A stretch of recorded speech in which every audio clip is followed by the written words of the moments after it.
忍者村有一對最叻數學嘅小忍者，叫風太同風子，佢哋最鍾意一齊去冒險破解數字謎題。我哋一齊睇下今日又有咩新任務等緊佢哋出發。今日清晨，忍者村仲籠罩住一層薄薄嘅白霧，突然北面傳來轟隆一聲，原本閃住藍光嘅信號塔一下子暗咗一半。包圍忍者村嘅防護結界亦跟住閃下閃下，好似一個就嚟要熄滅嘅大燈罩。十狀師傅立即召集風太同風子。師傅話01信號塔失靈啦，如果塔頂剩低嘅能量全部熄滅，忍者村嘅防護結界就會停止運作。要救忍者村，你哋要盡快破解二進制密碼，重新啟動信號塔。風太立即攞起忍者背包，我哋即刻出發。十狀師傅伸手攔住佢，今次唔可以淨係靠快，信號塔入面嘅機關只會認得0同1，未睇明白就亂按，好容易啟動錯誤機關。瘋子望住遠處忽明忽暗嘅塔頂，問：咁我哋要點樣先睇得明？師傅冇即刻回答，反而帶佢哋行到訓練場，場上放住4盞忍者燈。每盞燈下面都有一個數字，由左至右分別係8、4、2、1。師傅按一按開關，最右邊嗰盞燈開着咗。師傅話：風太，你屋企開燈嘅時候，個開關通常有幾多種狀態？風太諗咗諗，開或者關2種狀態。師傅再按一下，盞燈熄咗，信號塔入面嘅機關都係咁着住，可以當做1，熄咗就當做0。瘋子望住4盞燈，話即係每盞燈都只會係0或者1。冇錯，呢種只用0同1表示數字嘅方法叫做二進制。風太指住燈下面嘅數字，但係點解下面係8、4、2、1？平時啲數字唔係有個位、10位同8位咩？十狀師傅拎起一塊寫住125嘅木牌，佢話平時我哋見到1、2、5，最右邊嘅5係5個1，中間嘅2係2個10，左邊嘅1係1個100。呢種我哋每日都用嘅數數方法叫10進制。跟住師傅指返4盞忍者燈，話但係二進制嘅位置唔係1、10、100，由最右邊開始。係1、2、4、8。風太用手指由右向左逐盞指1、2、4、8。瘋子留意到啲數字每行左一格就大1倍。師傅點點頭，然後亮起代表2同1嘅2盞燈，代表8同4嗰盞就保持熄滅。控制板即刻出現4個數字0011。瘋子笑住話：原來控制板會將燈光變成二進制，代表8同4嗰2盞燈冇着，所以第1、2個數字都係0。代表2同1嗰2盞燈着咗，所以後面2個都係1，即係0、0、1、1。風太接住話：咁我哋就睇下邊啲位置係1，再加埋。小朋友，你哋一齊幫風太計下二進制數字0、0、1、1，即係要2加1等於幾多？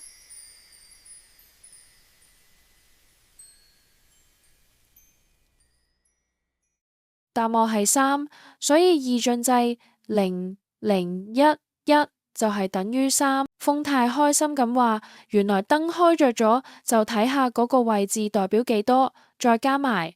就喺呢個時候，遠處嘅信號塔發出嗚一聲低鳴，塔頂又熄多一格，防護結界上面蕩開一圈圈波紋。十狀師傅神情一沉，話：燈塔只剩2格能量，你哋立即出發。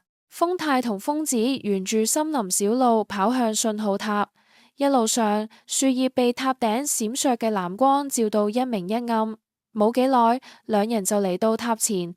01信號塔高高聳立，塔身上好多發光方格已經變成灰色。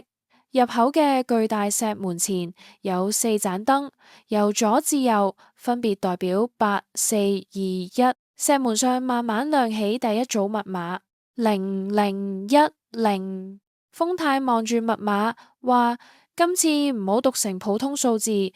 瘋子點點頭，先指住最左邊，代表8嘅位置係0，盞燈熄咗，唔用8。佢再指住第二個位置，代表4嘅位置都係0，唔用4。豐太接住指住右邊兩盞燈，話代表2嘅位置係1，即係2要用。瘋子話代表1嘅位置係0，所以唔用1。小朋友，到你哋幫手，0 0 1 0喺二進制代表邊個數字呢？答案係2，因為亮起嘅位置代表2。豐太按下數字2，巨大石門發出沉沉嘅聲音，慢慢向兩邊打開。一陣涼風吹出嚟，塔內一排排熄滅咗嘅燈一直伸延到深處。第一關成功。豐太正想衝入去，瘋子拉住佢，話慢少少，先睇清楚前面有冇機關。兩人沿住旋轉樓梯行到第2層，樓梯盡頭有一條架喺雲霧上面嘅木橋，橋對面就係通往塔頂嘅門。橋邊有3盞燈，由左至右代表4、2、1，控制板顯示101。豐太一見到就話101，我知啦。佢未等瘋子出聲，就按下寫住101嘅按鈕。錯誤，木橋冇斷，不過橋面少咗一塊木板，更加難行。豐太好疑惑，咦，點解唔啱？瘋子指住3盞燈，你當咗佢係平時用嘅101，但呢度唔係個位、10位、8位。豐太望住燈下面嘅4、2、1，拍一拍額頭，話係我太心急啦，應該逐個位置睇。瘋子指住代表4嘅燈，呢度係1，燈亮要用4。豐太指住中間，代表2嘅位置係0，唔用2。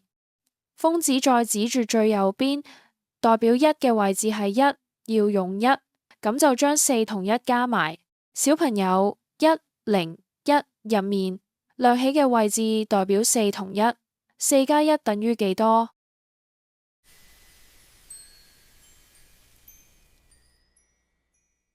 答案係5，因為4加1等於5，所以二進制101代表5。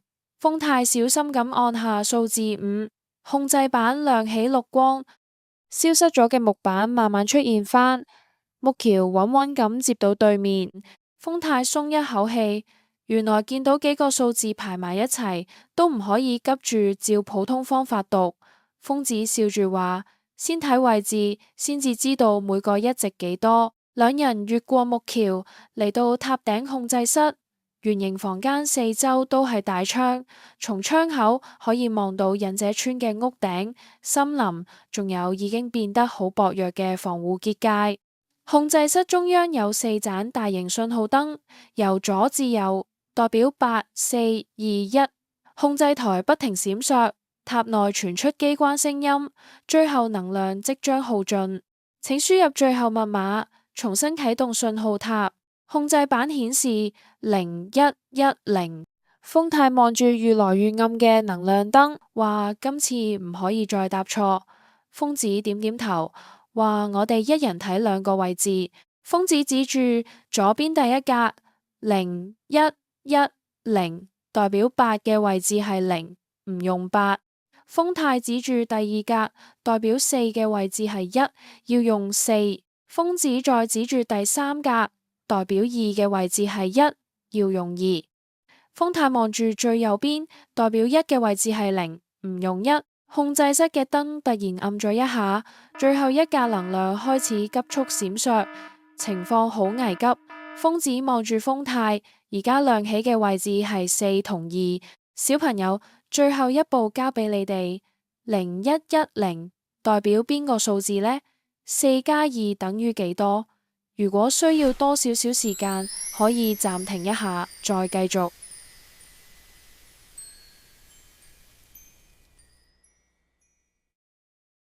答案係6，因為亮起嘅位置代表4同2，4加2等於6。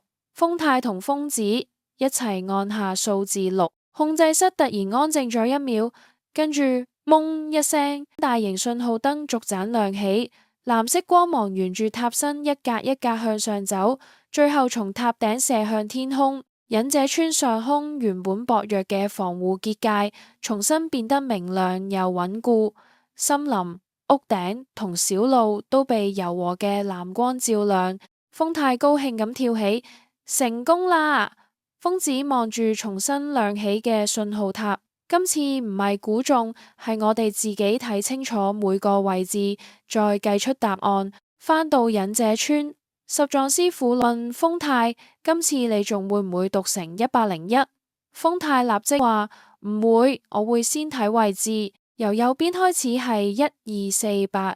豐子接住話：見到1就用嗰個位置代表嘅數字，見到0就唔用，最後將亮起嘅數字加埋。師傅滿意咁點頭，話：下次遇到類似密碼，就好似睇一排開關燈咁，逐盞睇清楚，自然會得到答案。就喺大家準備離開嘅時候，另一信號塔突然再次閃動，今次塔頂出現一段比之前更長嘅密碼：101111111101。豐太抬頭望住信號塔，呢段密碼好似唔係普通測試。豐子細心聽住塔內傳出嘅微弱聲音，會唔會有人傳送緊密碼俾我哋？十狀師傅望住閃爍嘅燈光，冇即刻回答。下一次任務答案將會揭曉。今日任務圓滿完成。如果你中意忍者數學冒險，記得追蹤我哋嘅節目，喺 YouTube 讚好影片，訂閱頻道，開啟小鈴鐺，同埋喺 Spotify 追蹤節目，留低5星評分，支持豐太同豐子。我哋下一集再見，拜拜。